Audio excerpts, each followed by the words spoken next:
¿Quieres acceder a cientos de diplomados, maestrías y especialidades en medicina? Y mejor aún, hacerlo desde la comodidad de tu casa. Con Tectitude es posible. Con mi código AFMED35 obtén un 35% de descuento en lo que desees aprender. Hola a todos, soy Andrés Felipe Flores y bienvenidos a un nuevo video de Tutorías Medicina Interna. El día de hoy vamos a estar hablando de una entidad que es muy conocida, es muy mencionada, pero que a la hora de la práctica realmente su diagnóstico es un poco dudoso en términos de si realmente es útil o no para algo. Vamos a hablar de lo que es el síndrome metabólico. Recuerden que si quieren apoyar este tipo de contenido pueden suscribirse, dejar un like y darle a la campanita. Los invito a seguirme en mi Instagram @andresf.med, por donde estoy compartiendo con ustedes muchísimo contenido académico. No siendo más, vamos adelante con el video.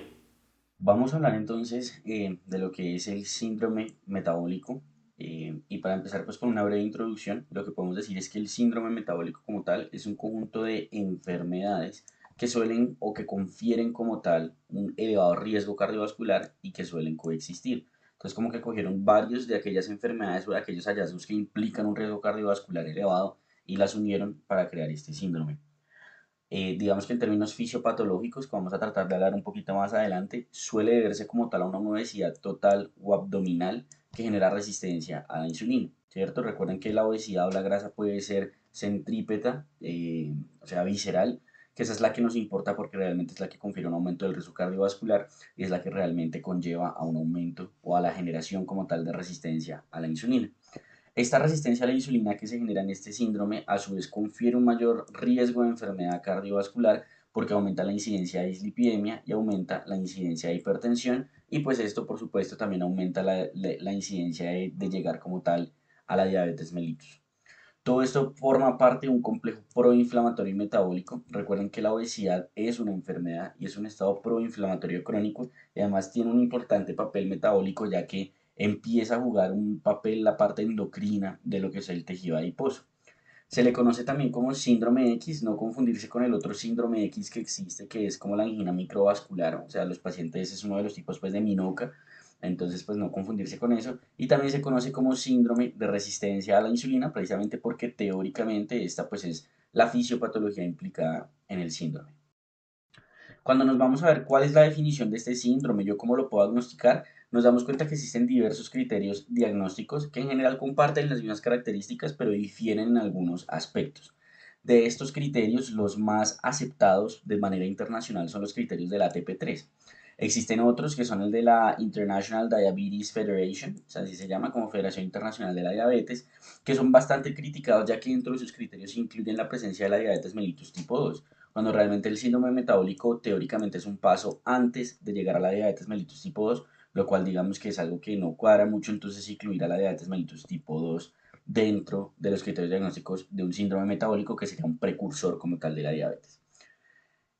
Anteriormente, precisamente por lo que habíamos hablado, que la fisiopatología se presumía era debida a esa obesidad abdominal, era un criterio necesario esta obesidad abdominal, sin embargo esto ya no es así, esto ya se eliminó porque existen pacientes que sufren de síndrome metabólico y que no son obesos, que desde ahí uno entra a pensar, bueno, entonces, ¿será que si realmente todos comparten la misma fisiopatología? Que es una de las quejas que ya vamos a ver que le hace la Sociedad Endocrina de Diabetes y Endocrinología, perdón, a lo que es el síndrome metabólico. Cuando uno compara la definición del ATP y del IDF, en general tiene un rendimiento similar sobre la PAN2 incluso en el 93% de los casos, es decir, que los pacientes en el 93% de los casos se diagnostican con síndrome metabólico tanto con la una como con la otra. Sin embargo, los de la Federación Internacional de Diabetes tienen una mayor tasa de positividad, como podemos ver acá. Fíjense cómo para diagnosticar síndrome metabólico, la IDF, que es el de arriba, en los hombres lo diagnostican un 26,4% versus 15,7% de la ATP, mientras que en las mujeres en un 19,4% versus un 14,4% de la ATP. En general se habla de un 15 a un 20% de una mayor tasa de diagnóstico con la definición de la Federación Internacional de la Diabetes. Entonces, ¿cómo se va a definir como tal según los criterios del ATP? Que es lo que tenemos acá. Se define el síndrome metabólico como la existencia de tres o más de las siguientes. Número uno, obesidad abdominal, entendiendo obesidad abdominal como una circunferencia abdominal mayor a 102 centímetros en hombres y mayor a 88 centímetros en mujeres. Esta parte de la obesidad abdominal existe como un pero ahí o una crítica que se le hace sobre todo en la población latinoamericana en donde nuestro promedio de circunferencia abdominal es menor y en muchas ocasiones se habla de unos valores menores. Por ejemplo, se habla de 94 a 96 centímetros en hombres y de 84 a 82 centímetros en mujeres para la población latinoamericana. Entonces, pues, digamos que si bien este es lo que más se usa, estos valores son de referencia en la población norteamericana. Bueno, después de la obesidad abdominal, el segundo criterio que se puede cumplir es que tenga unos triglicéridos mayores a 150 miligramos por decilitro o que esté con terapia para reducir los triglicéridos. Por su parte, también podemos tener un HDL menor a 50 en mujeres o menor a 40 en hombres o que esté con terapia para subir el HDL. Que tenga una tensión arterial mayor a 130/85 o que tenga uso de medicación antihipertensiva. Y que tenga una glicemia en ayunas mayor a 100 miligramos por decilitro o que tenga uso de antidiabéticos orales. Fíjense, muy importante acá dentro de esta parte de lo que son los lípidos y el perfil lipídico, que el LDL, que es el que más asociado con el riesgo cardiovascular, no está incluido dentro del síndrome metabólico. Eso es importante tenerlo en cuenta.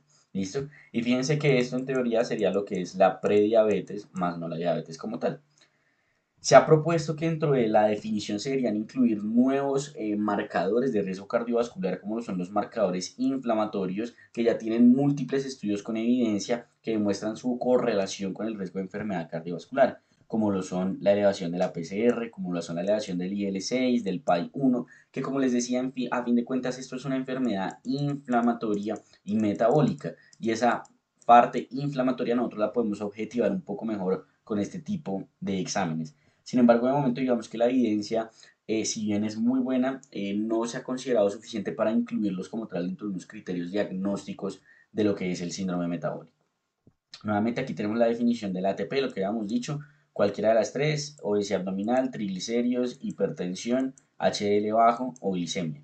Y fíjense aquí la de la Federación Internacional de Diabetes o de la OMS, en donde dice que podemos tener un ratio, o sea, una relación entre cadera y abdomen mayor a 0.9 en hombres y mayor a 0.85 en mujeres, los triglicéridos elevados, el HDL bajo, la presión baja, y aquí también tienen la microalbuminuria, que la microalbuminuria cada vez más es reconocida como un factor de riesgo cardiovascular. Aquí está lo que les decía y lo que se habla de Latinoamérica versus Estados Unidos.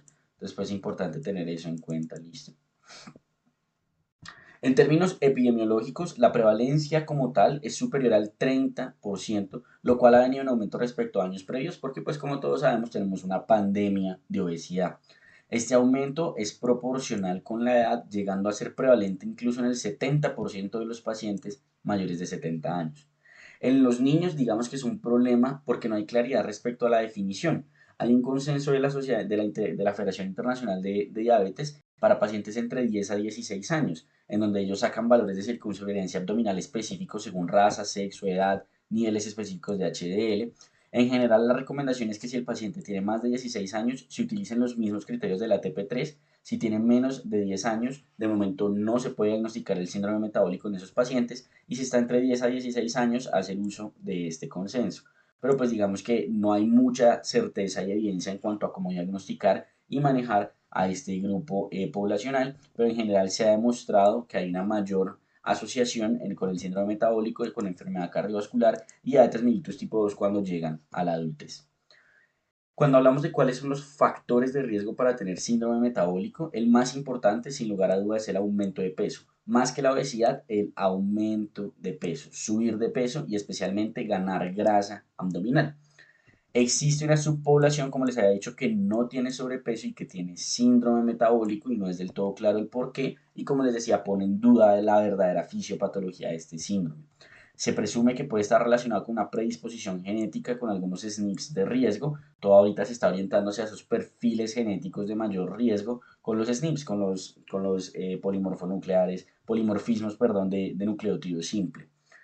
Otros factores de riesgo identificados son la raza, el estado posmenopáusico en las mujeres, tabaquismo, bajos ingresos, elevado consumo de carbohidratos, ausencia de consumo de alcohol. Recuerden que el alcohol en el riesgo cardiovascular es una curva J, algunos que van en contra de eso, pero en general aquí tenemos 0 tragos al día, 2 tragos al día y por acá pues más de 2 tragos al día. Entonces 2 tragos al día teóricamente se ha asociado con un menor riesgo cardiovascular y la inactividad física también es un factor de riesgo.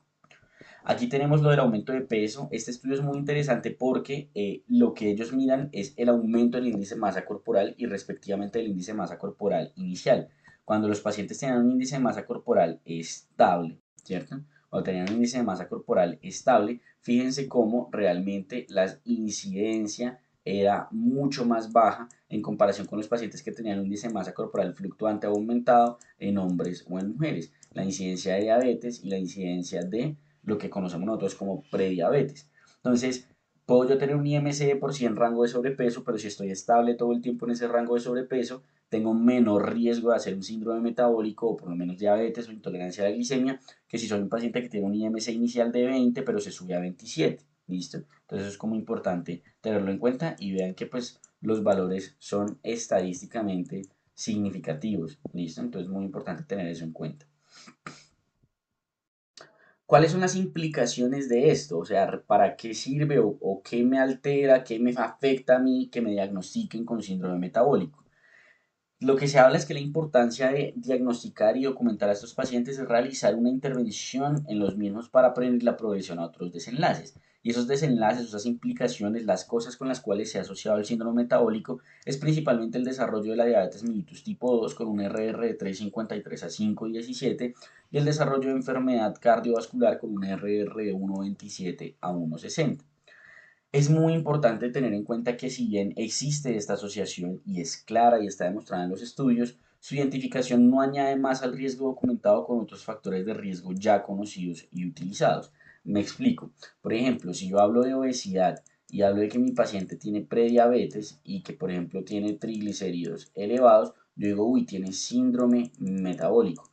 Pero por el hecho de tener el síndrome metabólico, o sea, la asociación de estas tres, el riesgo no es mayor a tener simplemente estas tres de forma individual. ¿Listo? O sea, el hecho de diagnosticar a alguien como síndrome metabólico no le aumenta más el riesgo cardiovascular y esta es otra de las críticas que se le hace al síndrome metabólico.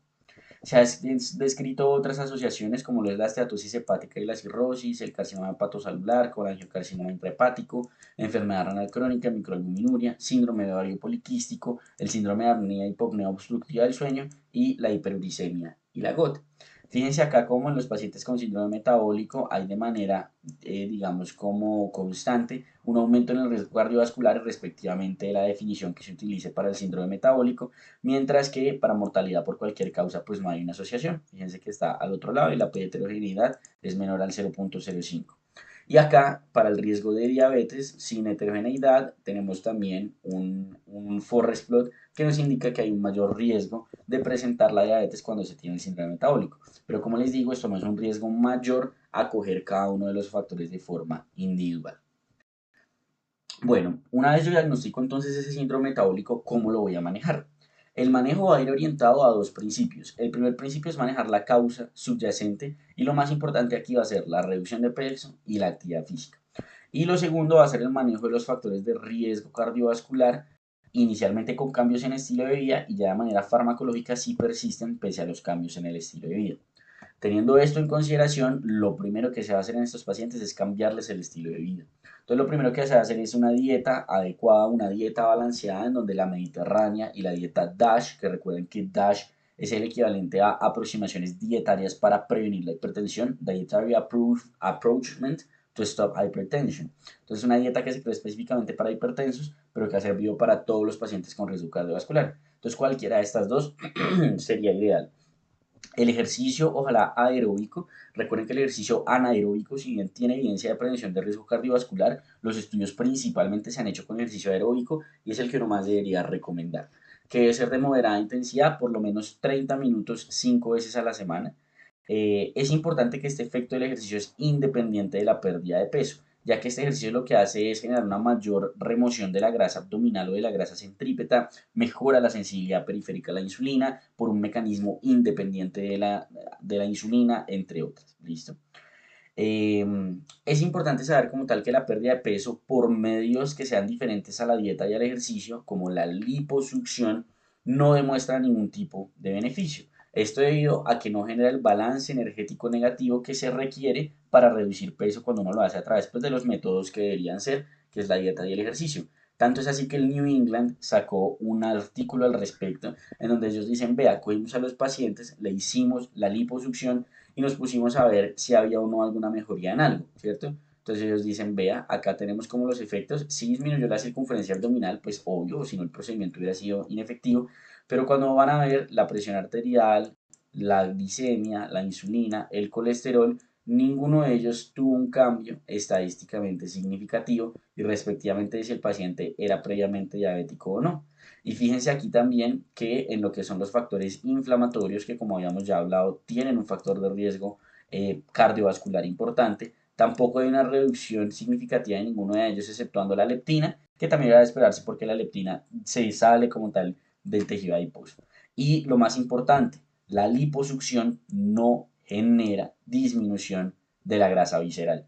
¿Listo? Que es la que nos importa, porque esta es la que aumenta el riesgo cardiovascular y es lo que explica el por qué no hay ningún tipo de beneficio en lo que es ya todos estos marcadores o componentes del síndrome metabólico. Entonces, la liposucción no altera esto, diferente a lo que es, por ejemplo, la cirugía bariátrica, donde definitivamente sí hay un riesgo cardiovascular claramente evidenciado en esos pacientes.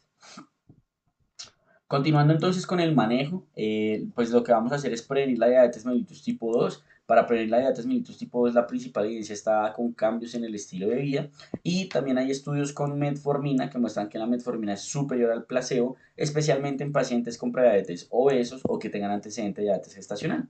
Que de hecho que si uno mira, las guías de la ADA dicen que en prediabetes una metformina es en estas dos poblaciones cuando ha sido refractario a cambios en el estilo de vida. Y además también hay efectividad de estas medidas en la prevención cardiovascular. Se ha demostrado una reducción, un riesgo relativo del 0,85 si lo logra revertir el síndrome metabólico. Se va a hacer un adecuado manejo de la dislipidemia conforme a las guías, con las metas de LDL claramente establecidas, como hablaremos en el video de dislipidemias que subiremos la próxima semana. Y se debe hacer un adecuado manejo de la presión arterial sin tener de momento ninguna preferencia por algún antihipertensivo. Recuerden que lo importante es bajar la presión arterial y respectivamente con qué medicamento se haga. Este estudio es muy bonito porque si bien la metformina es algo a considerar dentro del manejo del paciente prediabético, definitivamente lo más importante es el ejercicio. Acá podemos ver cómo la metformina, o sea, aquí tenemos en los pacientes con placebo, aquí tenemos la incidencia acumulada de diabetes en los pacientes que tenían, digamos, intolerancia a la glicemia. Y fíjense cómo en el placebo, pues la incidencia hacia los 4 años de seguimiento del estudio está cercana al 40%, con metformina está cercana al 30% y con cambios en el estilo de vida está cercana al 20%. Entonces definitivamente los cambios en el estilo de vida son lo más efectivo para prevenir este tipo de alteraciones. Ese sería como el compilado, por así decirlo, de lo que es síndrome metabólico, pero pasemos entonces a la crítica. ¿Qué es lo que se le critica? Y para eso es muy interesante este artículo, los invito a leerlo, en donde se unieron como tal la ADA, ¿cierto? Y también se unieron la EAST, o sea, las dos asociaciones más importantes de diabetes, la ADA y la EAST, y dijeron, venga, nos toca hablar realmente de esto, hacer una aproximación crítica y hablar del síndrome metabólico. ¿Saben realmente sirve, importa? Y ellos lo que, digamos, ponen al inicio, lo copié textual, dicen, esta revisión argumenta que el síndrome metabólico no es cercano a lo que es estar adecuadamente definido y estar adecuadamente caracterizado como siempre se ha asumido. Y la noción de que es un marcador útil de riesgo cardiovascular, ¿cierto? Entonces, de que es un marcador útil de riesgo cardiovascular por encima y más allá de los marcadores de riesgo cardiovascular tradicionales, con sus componentes individuales de lo que es el síndrome metabólico, es verdaderamente incierto.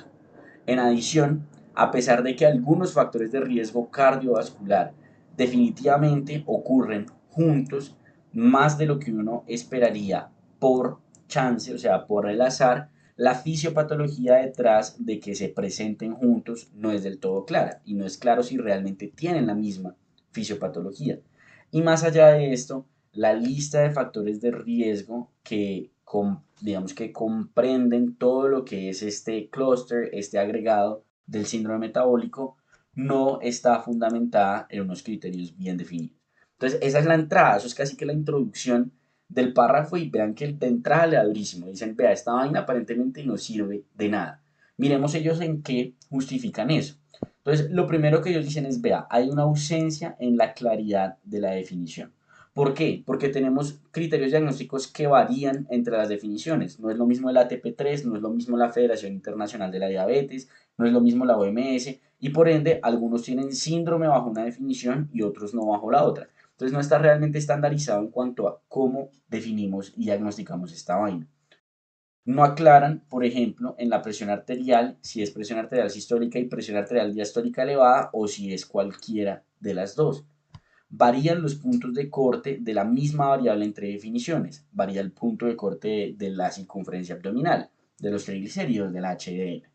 Y lo otro es que un síndrome usualmente parte de la base de una fisiopatología compartida, cosa que en este escenario no es clara. Realmente tienen todos resistencia a la insulina, lo que les decía, esos pacientes que no tienen sobrepeso y que tienen síndrome metabólico, ¿tienen resistencia a la insulina definitivamente? ¿O será que hay algo más que no explica esas alteraciones? Y lo otro es que omiten múltiples factores de riesgo cardiovasculares nuevos, como por ejemplo los factores bioquímicos, lo que hablábamos de estos marcadores inflamatorios. Entonces, primer punto que ellos dicen es, vea esta vaina, realmente la definición no es clara.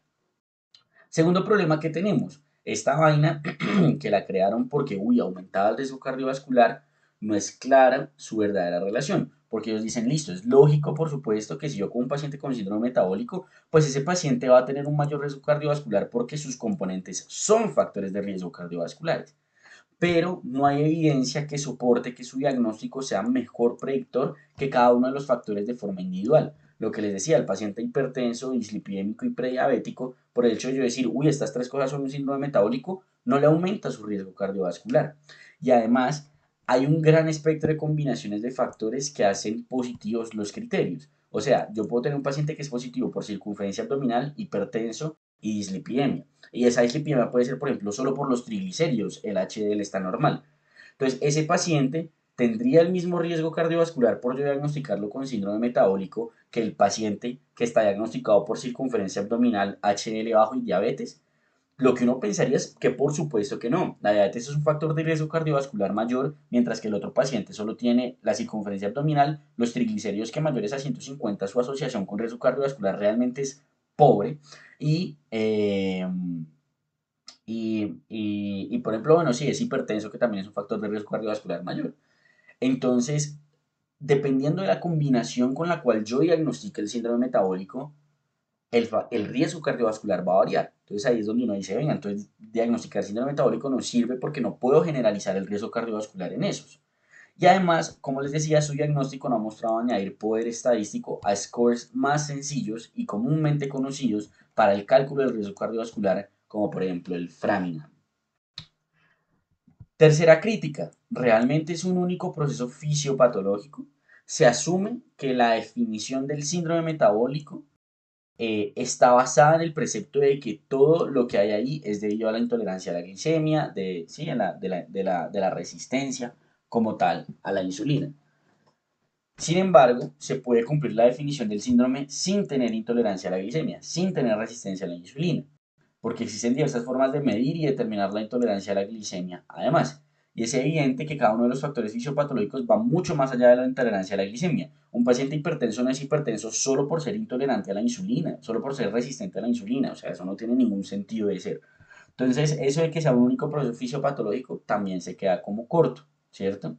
Entonces, pues digamos que sí, tenemos múltiples alteraciones en el paciente con síndrome metabólico, en donde yo digo, venga, más bien la obesidad puede estar relacionada con estos dos criterios, las alteraciones lipídicas con estos dos, la presión arterial con estos dos y la resistencia a la insulina realmente solo está relacionado con la parte de la diabetes.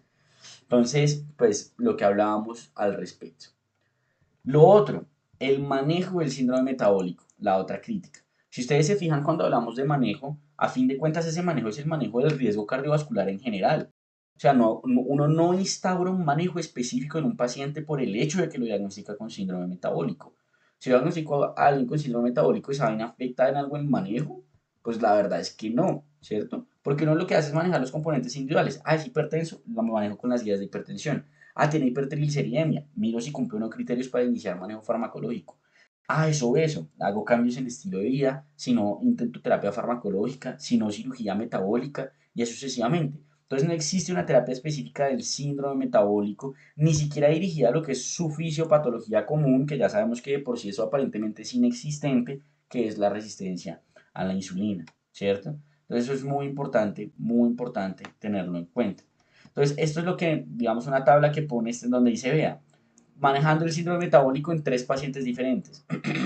Tenemos 2 pacientes que tienen la circunferencia abdominal notablemente elevada y otro que está ahí en el palo, por así decirlo. Un paciente que tiene una hipertriglicemia mucho más significativa que el paciente B y que el paciente C. Un paciente que está marcadamente hipertenso versus el paciente B y el paciente C. Este paciente tiene el HDL más alto y este lo tiene más bajo.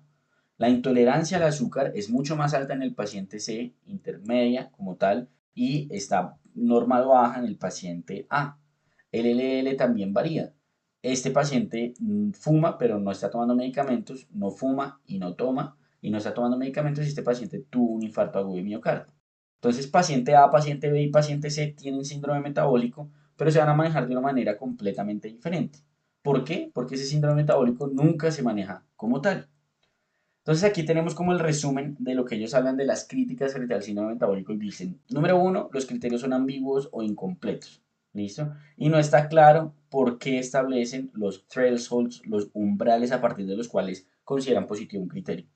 Número dos, el valor de incluir la diabetes, por ejemplo, en lo que son los criterios de la Federación Internacional de la Diabetes, pues es cuestionable, porque el punto del síndrome metabólico es que es un precursor de la diabetes. Número 3. La resistencia a la insulina no es la fisiopatología de base de todas esas características. Número 4. No hay una evidencia clara para incluir o excluir factores de riesgo cardiovasculares, como por ejemplo los marcadores bioquímicos, que son novedosos. Número 5. El factor de riesgo cardiovascular es variable entre los pacientes con síndrome metabólico y depende de los factores de riesgo específico, porque el síndrome como tal no aumenta el riesgo cardiovascular. Número 7. El manejo del síndrome no difiere del manejo de cada uno de sus componentes. Y número 8. El valor médico de diagnosticar esta vaina no es claro, ¿cierto? ¿Qué proponen ellos entonces como solución? Ellos dicen, vea, cualquier adulto con factor de riesgo cardiovascular mayor pues se debe evaluar por los demás factores de riesgo, no buscando diagnosticar el síndrome metabólico, sino sabiendo que pueden pues coexistir. Todo paciente con factor de riesgo cardiovascular mayor debe recibir manejo con cambios en estilo de vida y hacer manejo de cada factor de riesgo específico según las guías. Se debe evitar encasillar al paciente en el término síndrome metabólico, ya que da el falso sentimiento de tener riesgo cardiovascular mayor que sus componentes individuales. Decirle a alguien como usted tiene un síndrome metabólico y decir, presentar a alguien como con síndrome metabólico, uno dice, uy, ¿cómo así? O sea, este man está peor que el paciente que es hipertenso y diabético solamente. No, es exactamente la misma vaina. Todos los factores de riesgo, todos los componentes del síndrome metabólico se deben manejar de forma individualizada y agresiva. Y no existe un manejo específico para el síndrome metabólico, entonces pues mejor no lo diagnostiquemos. Eso es lo que proponen estas dos guías. Espero entonces que pues les haya gustado este video. Cualquier duda que tengan déjenla en los comentarios y nos vemos en una próxima ocasión.